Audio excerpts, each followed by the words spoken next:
స్వతంత్ర టీవీ ప్రేక్షకులకి శుభోదయం. దేవి శారదా నవరాత్రులలో 6వ రోజు అమ్మవారిని కాత్యాయని దుర్గగా ఆరాధన చేస్తూ ఉంటాం. కాత్యాయని ఇవి ఎంత ప్రతి స్త్రీకి కూడా ఈ కాత్యాయని అనుగ్రహం కావాలి అని మనం చిన్నప్పటి నుంచి వింటూ ఉంటాం.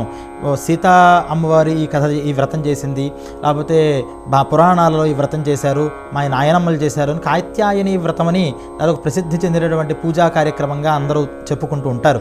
అటువంటి అమ్మవారు కాత్యాయని వాస్తవిక స్వరూపంగా ఈ నవరాత్రుల్లో ఉద్భవం చెందుతూ ఉంటుందిట. ఆ అమ్మవారు చంద్రహాసోజ్వలకర శార్దూలవరవాహన కాత్యాయని శుభం దద్యాత్ దేవీ దానవఘాతిని. చంద్రహాసము అనేటటువంటి ఖడ్గాన్ని ధరించి ఉంటుంది ఈ కాత్యాయని దేవి.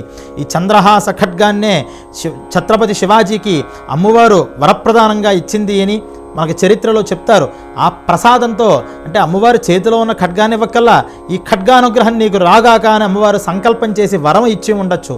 ఆ వరప్రదాతృత్వ శక్తితో అనేక మంది దుష్టులందరినీ కూడా ఛత్రపతి శివాజీ సంహారం చేశాడు.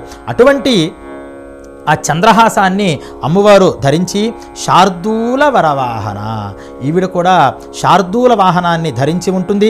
అలాగే ఈవిడ సమస్త శుభాలని ఇస్తూ ఉంటుంది. శుభం ఏది అశుభమే లేకుండా శుభాన్ని ఇవ్వడం కోసం అమ్మవారు ఉందిట. శుభం అంటే ఏంటండి? శుభకార్యాలు ఇళ్లల్లో మనకు కావాలి. సొంత ఇంటి లేని వాళ్ళకి నూతన గృహప్రవేశం చేస్తే ఒక శుభకార్యం, పెళ్లి కాని వాడికి పెళ్లి శుభకార్యం, పెళ్ళైన వాడికి పిల్లలు శుభకార్యం. ఇటువంటి శుభకార్యాలు ఏది కావాలన్నా అమ్మవారు అనుగ్రహం కావాలి. విశేషించి పెళ్లి కాని స్త్రీలకి కాత్యాయని మహామాయే మహామంత్రస్వరూపిణి నందగోప సుతందేవి దేహి శ్రియం పతిమ్మే కురుతే నుమః. కాత్యాయని మహామాయే మహామంత్రస్వరూపిణి నందగోప సుతందేహి పతిమ్మే కురుతే నమః అని అమ్మవారిని ప్రార్థన చేస్తూ ఉంటారు. నందగోపసుతుడు శ్రీకృష్ణుడు లాంటి చక్కటి భర్తని నాకు ఇవ్వమ్మా అని కాత్యాయని రూపంగా అమ్మాయిలందరూ కూడా పూజ చేస్తూ ఉంటారు. ఈ కాత్యాయని వ్రత ప్రశస్తి గురించి అనేక చోట్ల మనకి కనిపిస్తూ ఉంటుంది. అటువంటి ఈ కాత్యాయని వ్రతం ఏం చెయ్యాలి, కాత్యాయనీదేవి యొక్క ఆరాధన ఎలా చేయాలి అని మనం తెలుసుకున్నట్లయితే అమ్మవారు బృహస్పతి గ్రహానికి అధిష్టాత్రిగా చెప్పబడింది. ఈ బృహస్పతి గ్రహ సంబంధమైనటువంటి కారకుడు ఆయన. సంతాన సంబంధమైనటువంటి సమస్యలు కానీ వివాహ సంబంధమైనటువంటి సమస్యలు కానీ ఎవరికైతే ఉన్నాయో వాళ్ళకి అసలు వివాహము సంతానం ఏమిటి?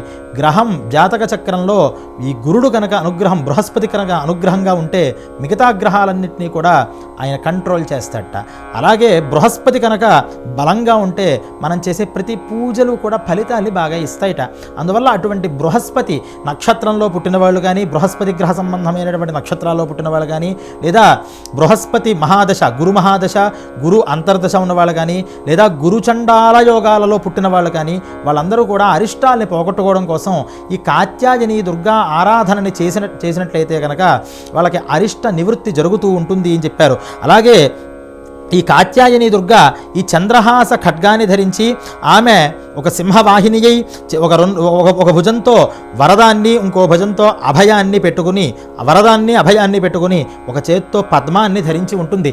అటువంటి ఆ అమ్మ ఆరాధన చేస్తున్నప్పుడు బృహస్పతి గ్రహ ప్రీతికరమైనటువంటి శనగతో సంబంధించినటువంటి ప్రసాదాలు, శనగలు కానీ శనగ పిండితో చేసినటువంటి ప్రసాదాలు కానీ పెట్టి ఓం దేవి కాత్యాయన్యై నమః, ఓం దేవి కాత్యాయన్యై నమః, ఓం దేవి కాత్యాయన్యై నమః అని భక్తితో శ్రద్ధతో ఆ నామమంతా స్మరణ చేస్తూ ఉంటే ఆ రోజంతా ఎవరెవరికి ఏ ఏ అరిష్టాలు ఉన్నాయో అవన్నీ పోగొట్టి సమస్త శుభాలని ఇస్తుంది.